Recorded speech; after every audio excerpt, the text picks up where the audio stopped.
What's going on? It's a great day to be alive. Having goals as a beat maker and music producer is very important, even if it's a hobby, because oftentimes you get boggled down with life and you just don't make the music you want to make because something pops up, whether it's with your spouse, your kids, your job, other obligations. So even if it's just a hobby of making music, you need to have goals so you can have structure. So let me explain my goals for 2024 for my sync licensing and music production. The first thing that I'm not doing is buying any new plugins, music, gear for 2024. Now, the reason I decided, I was thinking about this last year, mostly around the holiday time, because, we get the advertisements and things like that just telling you to buy, buy, buy.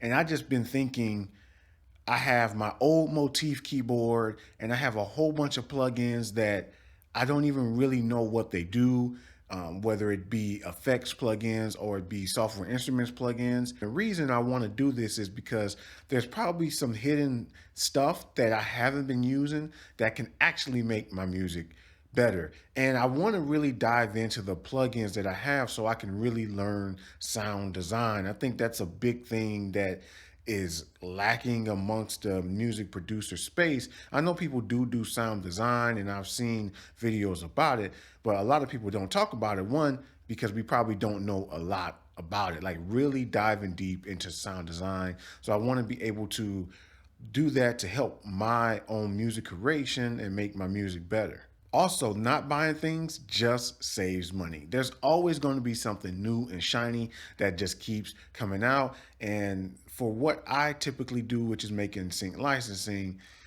I don't necessarily need the latest and greatest, and that comes with experience. I understand how to work the plugins that I already have to make better and better music. I'm getting better just by practicing, making music, mixing music. So the newest EQ, newest software instrument, I probably don't need it. I just need to dive deep into what I already have. The only caveat I have with buying new equipment, if something majorly fails, like let's say my Mac, that's my main production computer. So if my Mac just blows up, something happens, I'm going to buy another one. I just don't have time to be wasting. So that's my only caveat. So hopefully everything just works well for a year. But as far as plugins, upgrading equipment, not buying it in 2024. My second goal is working on my personal album. For the last year, I've been having this idea in my head. I'm going to go buy an alter ego called Eat a Veggie. And it's a play on my fitness business that I have that teaches dance fitness. And I've been meaning to make an album with the music I love. And I've been getting away from making my own music. Yes, I make music for sync, so I'm still making music, but it's not my music. I feel okay and good about it, but I'm not passionate about it. And I want to feel that passion that I felt when I first started making music in high school. So I want to get back to making music, my project. I got a title for it. It's called Seeds, and I just need to put it together. I've been having the ideas, and that's why I want to dive into my plugins as well. I want to come up with new ways to make sounds so I can kind of make this album unique for what I want to do. And even though I like making YouTube videos and making content and helping educating other people, it has taken away a lot from my own musical process. My plan is to release the album sometime in the summer. I'm gonna work hard on trying to do this.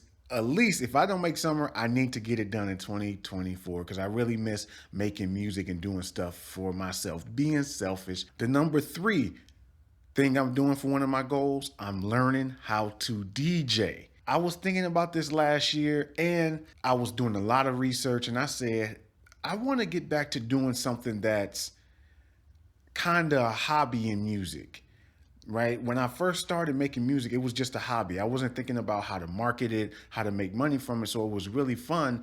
Then once you start making it a business, it kind of gets unfun. At least that's from my experience. So I decided, let me try DJing. So last year, I brought a DJ controller, a little entry-level controller, and so far, what I've been messing around with, I really like it. I work actually for an AV company. So my background is setting up audio sound systems and video projectors and lighting equipment and live venue settings. So I've done weddings, I've done corporate events, banquets, galas, I've done music concerts, I've done sports games, I've done it all. And I moved to a new city and I got hired by this wedding event planning company. So now I do audio and lighting for them. And I also do the picture booth, helping with that, hyping the crowd up. But I thought, what if I learn how to DJ? I already have the MC presence because of my dance fitness background. I can get people hype. And even when talking to my boss, he got excited because he said, well, once I get comfortable, he'll put me on easier gigs, like corporate events where you're just playing probably Spotify for the whole background to get my feet wet. So that's one reason why I decided I want to learn to DJ. It's extra income, right? If for the rest of my life, sync licensing doesn't provide a full time income, at least I have something else that I like to do. So I would encourage you, if you have goals for your music, think about other avenues to make money for you. I mean, you may just want to make money just making beats, and that's fine. But eventually, there's going to be a threshold where not everyone succeeds, and you need a plan B and a plan C. And that's my extra plan, and they all kind of tie together. Setting up sound system and equipment that goes with music making. You have to do some kind of equipment in your studio. Even if you just have a laptop, you might have audio interface, you still know how to hook up things. I'm just been expanding my knowledge of setting up bigger sound systems and equipment. So I'm learning how to DJ. Hopefully I get a gig. I have a big goal of DJing in a small club. So we'll see if I keep to that goal. But the main goal is just learning how to DJ. My fourth goal is to get into a new sync library. For 2023, I was just working with the sync libraries that I've already been working with, submitting more music. And I had great success. 2023 so far has been the most profitable year since I started making tracks for TV. So, but I want to increase more and network more to get more shows and more opportunities. So that's my goal for 2024, to get into at least one more new sync music production library. And one of the last goals for 2024 is to watch less YouTube.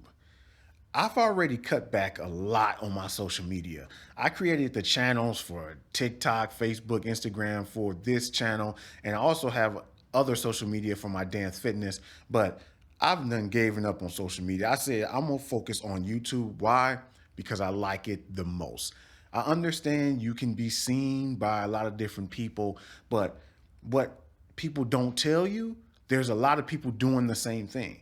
A lot of people don't get attention either.